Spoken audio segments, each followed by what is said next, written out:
الحمدللہ والصلاة والسلام علی رسول اللہ وعلی آلہ وصحبہ اجمعین، اما بعد، اعوذ باللہ من الشیطان الرجیم۔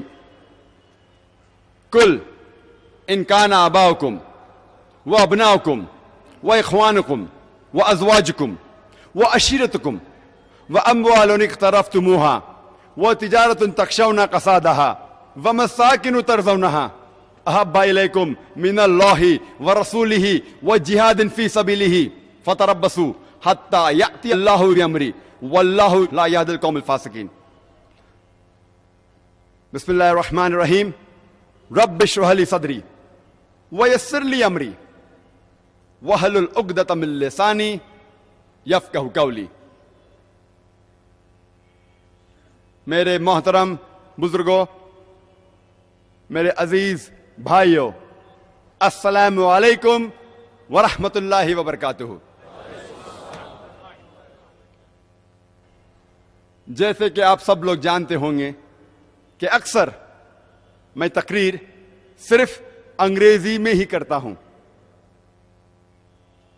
لیکن کیونکہ مولانا شوکت احمد صاحب نے مجھ سے اصرار کیا کہ بھلے آپ سارے تقریر انگریزی میں کیجئے، کشمیری میں، لیکن کم از کم ایک تقریر اردو میں کیجئے۔ میری اردو کچھ فصیح نہیں ہے، وہ بمبئی کی اردو ہے، تو میں معذرت چاہتا ہوں،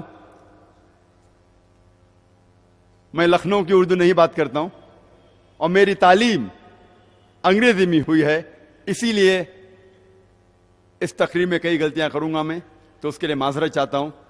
ہر تقریر میں بھلے انگریزی یا اردو میں ہو، جتنی بھی غلطیاں ہیں وہ میری طرف سے اور شیطان کی طرف سے، اور ساری حق کی بات جو نکلتی ہے وہ صرف اللہ سبحانہ و تعالیٰ کی طرف سے ہے۔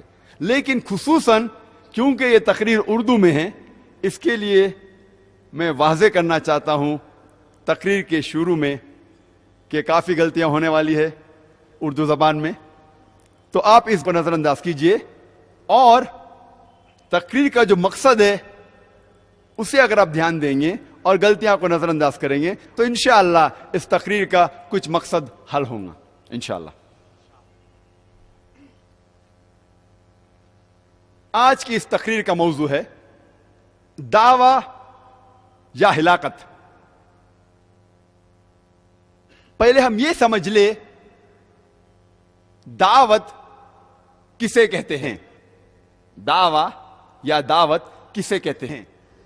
ہم لوگ جو اردو زبان یا ہندی زبان جانتے ہیں، جب بھی ہم یہ لفظ دعوت سنتے ہیں فوراً ہمارے دماغ میں بریانی یا پلاؤ آتا ہے۔ دعوت یا دعویٰ کے معنی بریانی یا پلاؤ نہیں ہے، دعویٰ کے معنی ہے بلانا، اور دعوت صرف غیروں کو دی جاتی ہے، اپنوں کو نہیں۔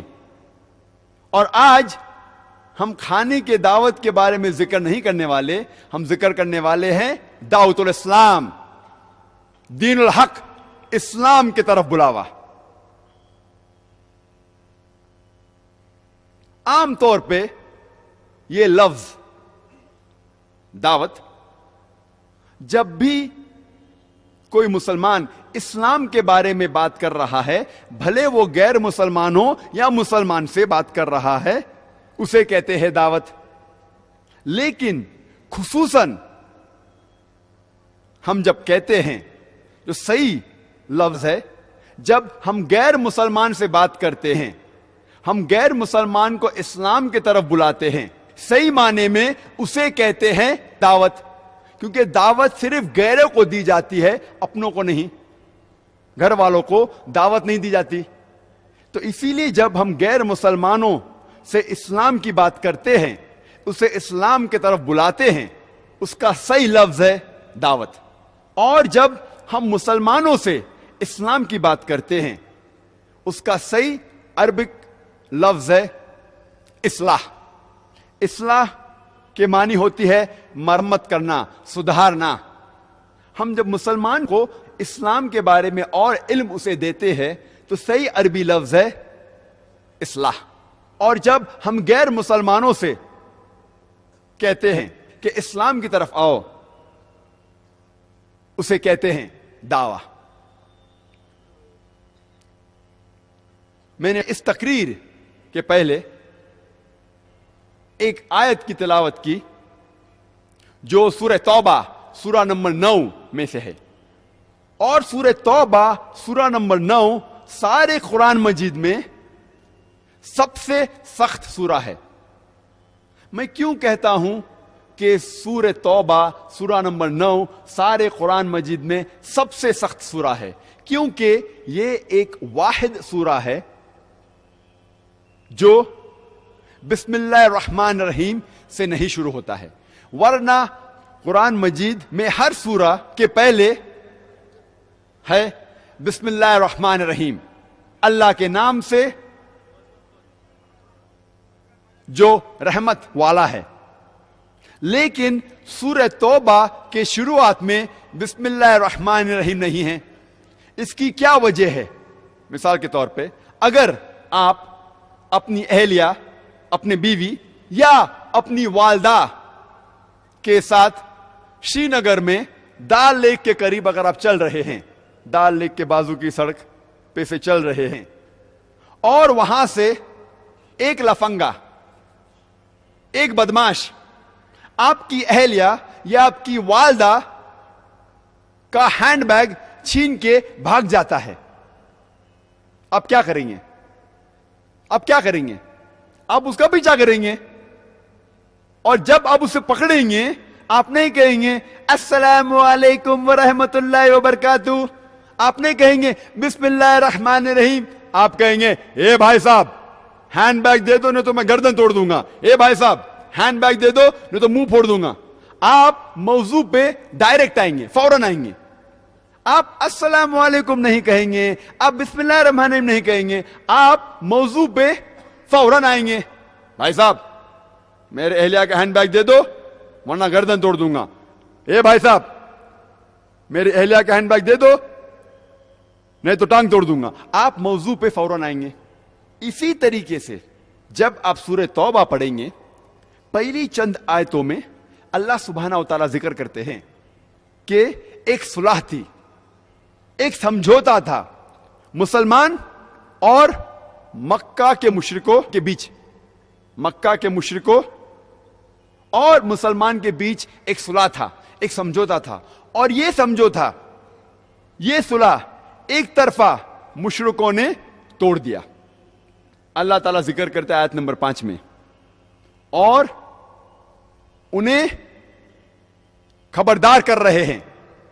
اللہ تعالیٰ فرماتے مشرکوں سے اگر آپ 4 مہینوں میں نہیں سدھر جاؤں گے نہیں تو اعلان جنگ. اللہ تعالیٰ کہتے مشرکوں سے آپ نے صلح توڑ دی، اگر آپ 4 مہینے میں نہیں سدھرو گے تو اعلان جنگ. اور جب اللہ سبحانہ و تعالی مشرک کو خبردار ہو رہے ہیں، انہیں چیتاونی دے رہے ہیں، انہیں وارننگ دے رہے ہیں، بسم اللہ الرحمن الرحیم کی ضرورت نہیں. اللہ سبحانہ و تعالی موضوع پہ ڈائریکٹ فوراً آ جاتے ہیں. اسی لیے کچھ مفسرین کہتے ہیں کہ یہ سورہ توبہ سارے قرآن مجید میں سب سے سخت سورہ ہے. اور اس تقریر کے پہلے میں نے سورہ توبہ سورہ نمبر 9 آیت نمبر 24 کی تلاوت کی. جب اللہ سبحانہ و تعالی آیت نمبر 24 پہ آتے ہیں، اللہ تعالیٰ اب ہم مسلمانوں سے مخاطب ہیں، اب ہم سے کہہ رہے ہیں. وہاں کہہ رہے تھے مشرکوں سے. آیت نمبر 24 میں اللہ سبحانہ و تعالیٰ ہم مسلمانوں سے مخاطب ہو کے کہتے ہیں کل ان کان آباؤکم، کہو اگر وہ تمہارے والد ہوں. اللہ تعالیٰ فرماتے کل ان کان آباؤکم، کہو چاہے وہ تمہارے والد ہوں، وہ ابناؤکم، تمہارے بیٹے ہوں، وہ اخوانکم، تمہارے بھائی ہوں، وہ ازواجکم، تمہارے بیویاں ہوں، اہلیہ ہوں یا شوہر ہوں، وہ عشیرتکم، یا تمہارے رشتے دار ہوں. اللہ تعالیٰ فرماتے ہیں چاہے وہ تمہارے والد ہوں, تمہارے بیٹے ہوں, تمہارے بھائی ہوں, تمہارے بیویاں ہوں یا شوہر ہو, یا تمہارے رشتے دار ہو. اور اللہ سبحانہ تعالیٰ آگے بڑھتے ہیں وَأَمْوَالٌ اقْتَرَفْتُمُوهَا وَتِجَارَةٌ تَخْشَوْنَ كَسَادَهَا وَمَسَاكِنُ تَرْضَوْنَهَا, جو آپ نے جائیداد کمائی ہے اپنے زندگی میں, جس کی آپ تجارت کرتے ہیں, جو تجارت میں آپ کو ڈر ہے, خطرہ ہے کہ کمی ہوں گی, جس گھر میں آپ رہ رہے ہیں, اللہ سبحانہ و تعالیٰ فرماتے ہیں آپ کو کس سے محبت ہے؟ آپ کے والد سے, آپ کے بیٹوں سے, آپ کے بھائیوں سے, آپ کے بیویوں سے, آپ کے شوہر سے, آپ کے رشتہ داروں سے, آپ کی جائیداد سے. آپ کو ڈر ہے, خطرہ ہے اپنے تجارت کا, آپ کو ڈر ہے جس گھر میں آپ رہ رہے ہیں. اور اللہ تعالیٰ آگے فرماتے ہیں احب الیکم من اللہ ورسولہ وجہاد فی سبیلہ, اگر آپ ان 8 چیزوں سے زیادہ محبت کرتے ہیں, اللہ سے زیادہ, اللہ کے رسول سے زیادہ, اور اللہ کے راہ میں جہاد کرنے سے زیادہ, اللہ تعالیٰ فرماتے اگر آپ کو ان 8 چیزوں سے آپ کے والد, آپ کے بیٹوں, آپ کے بھائیوں, آپ کے بیوی اور شوہر, آپ کے رشتہ دار, آپ کی جائیداد جو آپ نے اکٹھا کی, آپ کی تجارت, آپ کے گھر, اگر ان سب چیزوں سے آپ کو زیادہ محبت ہے, اللہ سے زیادہ, اللہ کے رسول سے زیادہ, اللہ کے راہ میں جہاد کرنے سے زیادہ, تو اللہ تعالیٰ کہتے ہیں فتربصوا, ٹھہرو, رک جاؤ. جب اللہ تعالیٰ فرماتے ہیں فتربصوا, رک جاؤ, اللہ تعالیٰ کیا کہنا چاہتے ہیں؟ مثال کے طور پہ اگر ایک اسکول میں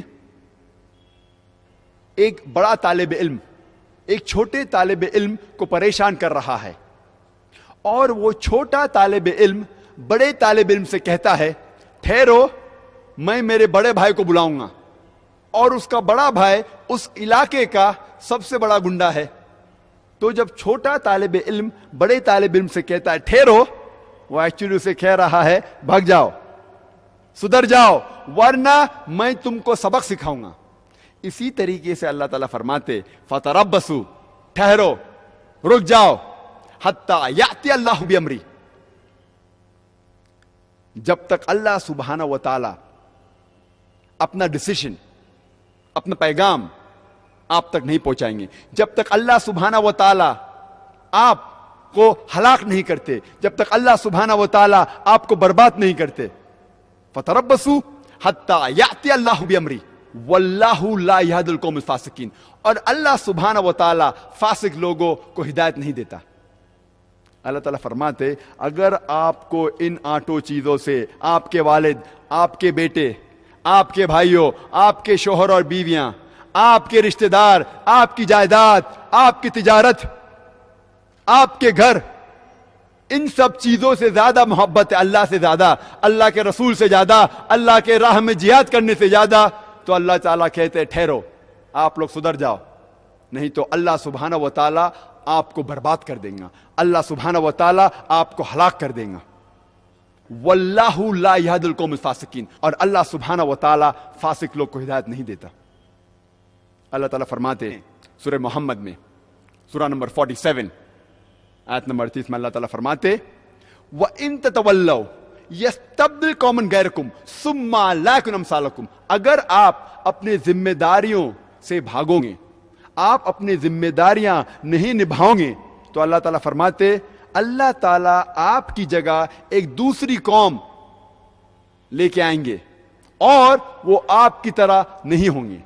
اگر آپ اپنے ذمہ داریوں سے بھاگیں گے, ذمہ داریاں نہیں نبھائیں گے, جو اللہ سبحانہ و تعالیٰ نے آپ کو کہا ہے, وہ اگر آپ بات نہیں مانیں گے, تو اللہ تعالیٰ فرماتے ہیں اللہ تعالیٰ آپ کی جگہ ایک دوسری قوم لے کے آئیں گے جو آپ کی طرح نہیں ہوں گے.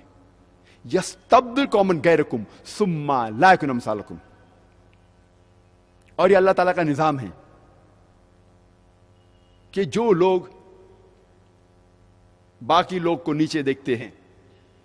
اللہ سبحانہ و تعالیٰ وہ لوگ کو نیچے سے اٹھا کے ان کے سر پہ بٹھاتا ہے. مثال کے طور پہ اللہ سبحانہ و تعالیٰ نے پہلے یہود لوگ کو چنا تھا. اللہ سبحانہ و تعالیٰ نے اپنا کلام یہودوں پہ نازل کیا تھا, جوز لوگ پہ.